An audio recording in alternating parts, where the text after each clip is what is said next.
下面我们接着看一下床的对侧，这是厨房的区域啊。看一下右边呢是一个小的单开门的冰箱，这个能零下10度到0上60度，就是可以选择冷藏或者是保温。左侧呢是一个冷暖一体的空调。那空调的上方是我们年底搞活动，送的网络电视，可以用热点或者是移动 WiFi 都可以上网看电视。可以看到车的右面这一整面的墙是一个大的飘窗，可以整个打开。这样的话呢，做饭的时候既没有油烟，而且还可以遮挡雨水。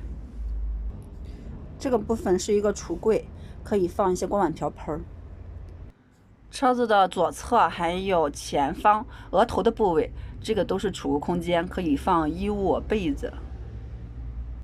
我们房车的窗户呀，都配有可拆卸的纱窗，夏天呢可以防止蚊虫来骚扰你。